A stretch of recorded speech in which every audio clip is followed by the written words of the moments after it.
Good afternoon, respected Secretary Commerce and other dignitaries.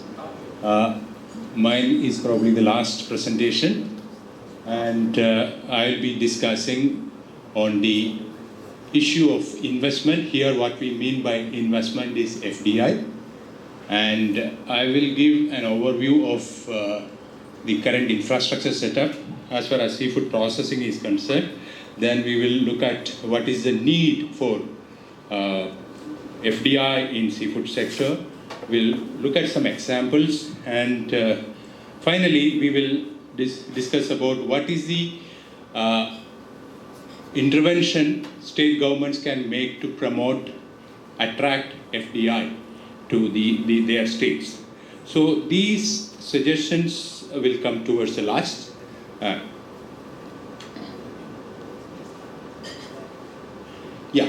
Let us look at the basic infrastructure. This is a repetition because two of the speakers before me have touched upon it. I would like to highlight here the processing capacity. We have about 36,000 tons of freezing capacity per day.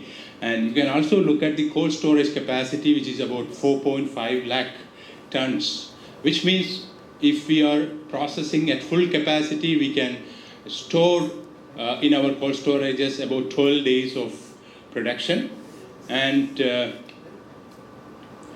let us look at what this slide Mr. Alex has already seen, but what I would what I would like you to see here is the three light blue bars which are signifying, which are showing our competitors, Ecuador, Vietnam and China. Especially Ecuador, of course, is a competitor in shrimp, but they do a lot of tuna as well.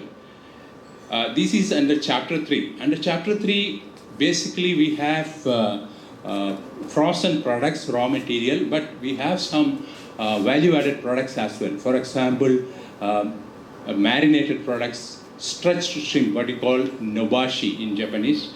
Nobashi shrimp also comes under this particular category. So there is some value-added products also here in Chapter 3. Now let us look at Chapter 16. You can see India is 18th in position, as Mr. Alex has mentioned earlier. And who are our competitors? These are the 5 major competitors, because countries like Germany, Poland are not our competitors. Why? Because they produce different types of seafood, mainly from cold water fishes. We have warm water species. So our major competitors are China, Thailand, Vietnam, Ecuador and Indonesia. We have seen how much value addition is done by Thailand. It's about 70%, Vietnam is 30%. So these are our competitors. Now, what I just want to emphasize what we mean by investment promotion, especially FDI. We are looking at FDI. There are 3 components in FDI. One is the capital infusion for the value-added processing infrastructure. Second is technology transfer. Third is a market tie-up. These are the 3 major areas of FDI which we are attracting. Why do we need FDI in the seafood sector? Already we have seen we have 25% capacity utilization only out of 35,000 tons per day. We are using around 10,000 tons only. Why is it so? Because our processing units are designed for absorbing large quantity during the harvest season, when main fishing season or main shrimp harvesting season. So during the lean period and the ban period for the marine capture period, marine capture fisheries, these processing units are idle. So we need to increase our capacity utilization, and as Mr. Venkat has said, people are demanding, especially the ex-gen, new generation people are demanding more of value-added, sustainability, conscious consumers are there. They are demanding convenience food also.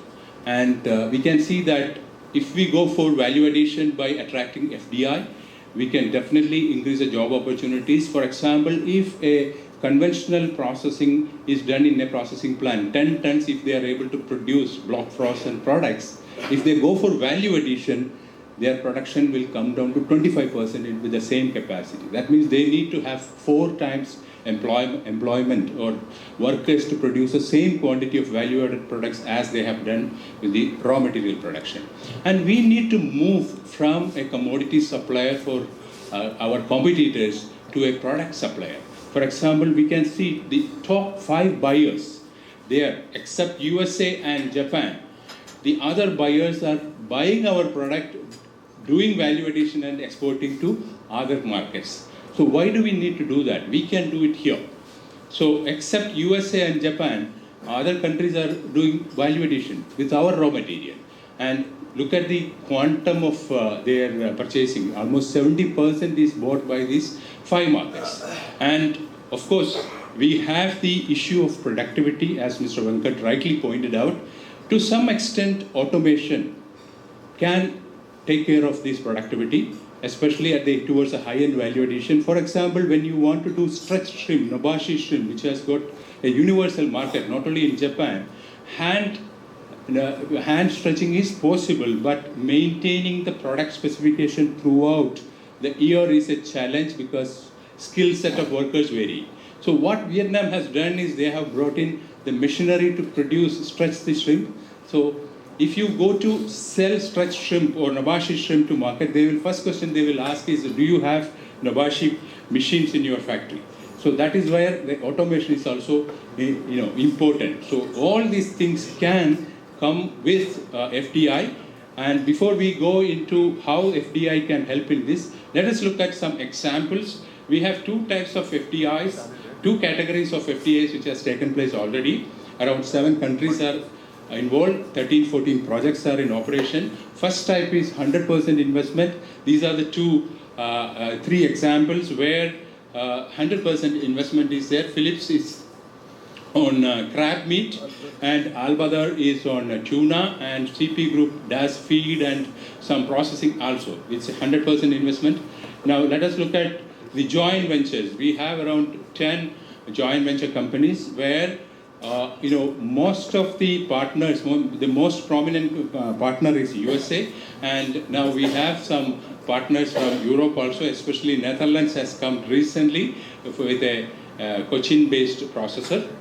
These are the the FDI scenario in India. What are the advantages? Why do we need to get for FDI for moving up in the value chain? You can see that the FDI partner, the foreign partner, sources the advanced machinery. That is one big advantage when you have with joint venture. And quality and product specification is very important. They conduct the foreign partner conducts regular audit to make sure that you are adhering to the quality specification and the food safety aspects. And the buyback is very, very important. Market tie-up is very, very important. Of course, profit share and investment shares I have given as an example only. There are various combinations, 60-40, 50-50, various combinations are also available. Now, what is the role the state governments can play in promoting or attracting the FDI to the states? There are 3 major points. This slide I have prepared in consultation with inputs from exporters. And one of the things which they have suggested is help or set up seafood park, especially seafood park, aqua park and seaweed park. And seafood park, what they want in seafood park is, in addition to the basic infrastructure, road, electricity, water connectivity, effluent treatment plant, in addition to that, they are requesting that there should be a pre-approved plots available. That is single window clearance system, which our competitors like Vietnam is giving to the investors, FDI investors there.